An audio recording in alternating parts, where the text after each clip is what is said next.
Rebonjour, bienvenue dans ce In My Mailbox qui sera donc dédié aux acquisitions de novembre.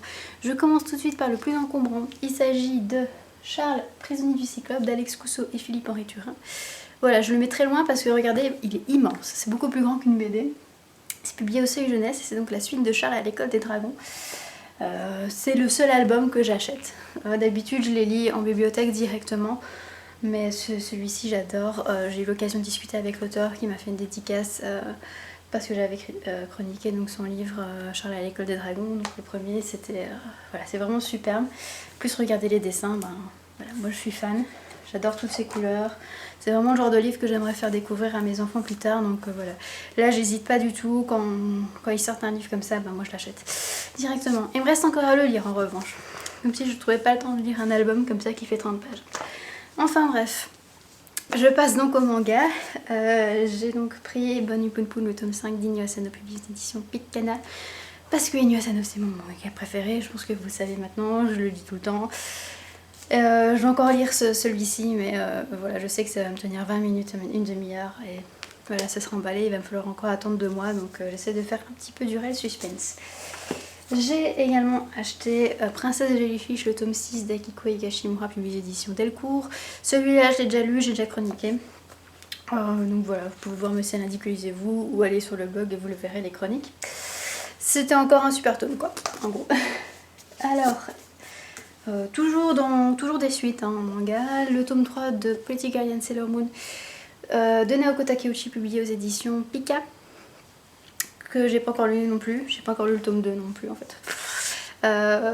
J'aime pas trop cette couverture d'ailleurs, je préférais la deuxième qui était bleue comme ça, enfin bref. Voilà, c'est Sailor Moon donc je suis obligée de les prendre quoi. Et dans la même veine, j'ai pris Codename Sailor V, le tome 2 de Naoko Takeuchi, publié aux éditions Pika. Rien à dire de plus non plus là-dessus, je l'ai pas encore lu. Alors maintenant, qu'est-ce que je raconte? En livre jeunesse, j'ai pris le dernier tome de Fédéline, le tome 4, donc L'ombre des pères de Nadia Coste, publié aux éditions Grunt.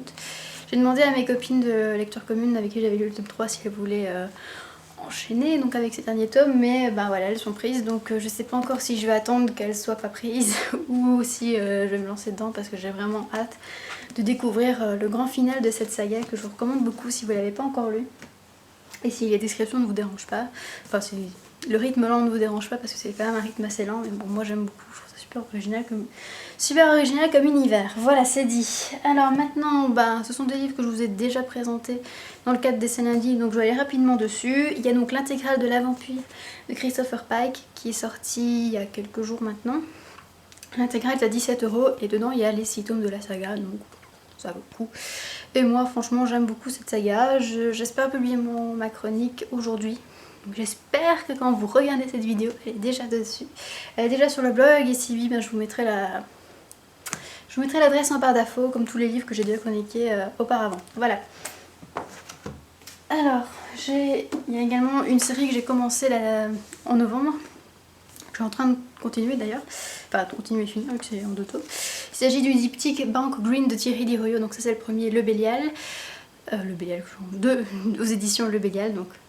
Ce premier tome je l'ai déjà chroniqué, j'ai beaucoup aimé, un univers très original vu que tout tourne autour de la mort et de cet univers mauvais noir de Bank Green. Donc faut savoir que Bank Green c'est le monde donc, dans lequel vivent les personnages et qu'on dit que sur Bank Green tout a une raison, etc. Donc voilà, il y a beaucoup de philosophie, beaucoup de choses à penser là-dessus. Je vous conseille vraiment ce diptyque si vous êtes lassé par la fantaisie, vous avez l'impression d'avoir déjà tout lu dans cet univers, allez-y là-dessus. Parce que moi je vous avoue que les grands classiques de la fantaisie, je suis pas fan parce que justement je trouve que ça ressemble trop. Mais là, nickel. Là, nickel, je suis toujours surprise. Et donc il y a la suite, Elbron de Thierry Diroyo, qui est donc suite et fin de ce diptyque publié chez Le Bélial. Je suis en train de le lire, je vous donnerai mon avis final la semaine prochaine dans le C'est lundi. Voilà, c'est tout pour ce mailbox. Vous avez vu, voilà, j'ai tardé à le faire, mais j'avais vraiment pas grand chose à vous présenter. Je pense que celui de décembre risque d'être beaucoup plus conséquent. Il y a déjà pas mal de livres qui sont arrivés alors qu'on n'est que le 11 aujourd'hui, donc voilà, je croise les doigts également pour que Père Noël me ramène quelques-uns. Voilà, il ne me reste plus qu'à vous souhaiter un très bon mois de décembre, en espérant que vous aurez beaucoup de cadeaux également. Et je vous dis donc à janvier pour le In My Mailbox de décembre. Ciao!